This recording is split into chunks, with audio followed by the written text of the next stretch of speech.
آپ سب کو میری طرف سے سلام۔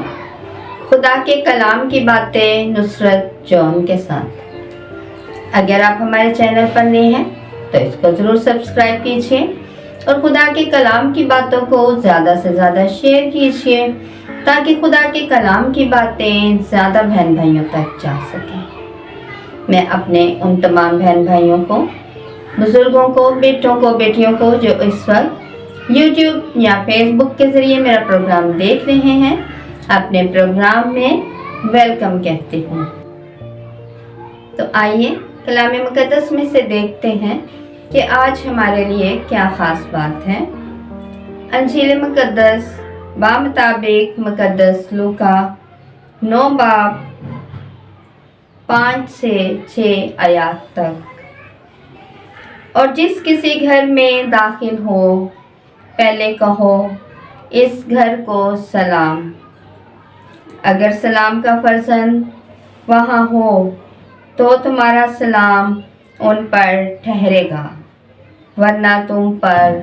لوٹ آئے گا۔ جب خدا یسوع مسیح نے منادی کے لیے اپنے شاگردوں کو بھیجا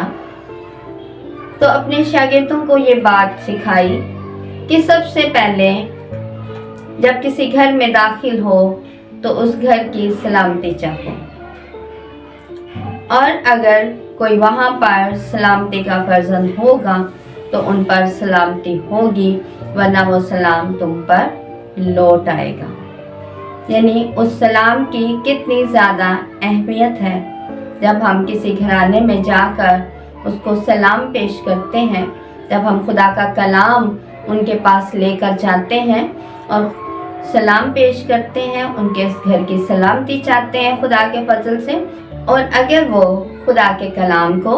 اور خدا کے بندوں کو خوشی سے قبول نہیں کرتا، یعنی کہ وہاں پر کلام میں لکھا ہے کہ اگر کوئی سلامتی کا فرزند نہیں ہے تو وہ سلام تم پر واپس لوٹ آئے گا۔ جب خدا یسوع مسیح نے اپنے شاگردوں کو بھیجا تو ان سے کہا کہ اپنے ساتھ مال و دولت، بے شمار کپڑے نہیں لے کے جانے ہیں، بلکہ صرف ضرورت کی چیز، اور کوئی روپیہ پیسہ اپنے ساتھ لے کے نہیں جانا، بلکہ خالی ہاتھ خدا کا کلام، خدا کے کلام کی باتیں، اس کے کلام کی خوشخبری، اس کی بادشاہی کی خوشخبری، خدا کی بادشاہی کی خوشخبری لے کر جانی ہے، اور جا کے اس گھرانے کی سلامتی چاہنی ہے، سلام کرنا ہے۔ اور اگر وہ اس سلامتی کو قبول کرتا ہے یہاں پھر وہاں پر سلامتی کا کوئی فرزند ہے تو وہ سلامتی ان پر چاہے گی ورنہ وہ تم پر لوٹ آئے گی، اور اگر کوئی قبول نہیں کرتا ہے تو پھر اس گھر سے لوٹ آنا ہے۔ اور اگر لکھا ہے کہ جگہ جگہ گھر گھر نہ پھرو، بلکہ ایک ہی جگہ پہ ٹھہرو، اس گھرانے کی سلامتی چاہو، اور جو کچھ وہ خدا کے خادم کو دے اسی کو کھاؤ اور پیو، کیونکہ کلام میں لکھا ہے کہ اگر کوئی ایک گلاس پانی بھی خدا کے بندہ کو، اس کے خادم کو، اس کی خوشخبری سنانے والے کو پلاتا ہے تو اس کا اجر بہت بڑا ہے۔ تو آج جو کلام ہے اس میں وہ خاص بات جو ہم نے سیکھی ہے کہ جب ہم نے خدا کی خوشخبری کا پیغام لے کر گھر سے نکلنا ہے تو ہم نے روپیہ پیسہ اس کی فکر نہیں کرنی کہ ہمارے پاس پیسے نہیں ہیں، یہ نہیں ہے،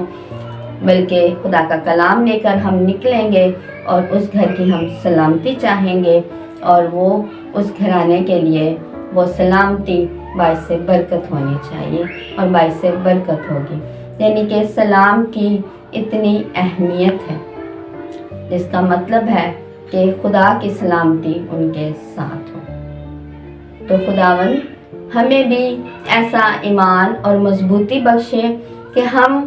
جب خدا کے کلام کو لے کر نکلیں تو اس بات کی فکر نہ کریں کہ ہمارے پاس اچھے سے اچھے کپڑے نہیں ہیں، دولت نہیں ہے، پیسے نہیں ہیں، بلکہ جب خدا کے کلام کے لیے نکلیں تو اس کا زندہ کلام ہمارے پاس ہو، ہمارے دلوں میں ہو، اور جہاں جہاں جائیں اس گھرانے کے لیے خدا سے سلامتی ہمارے پاس ہو۔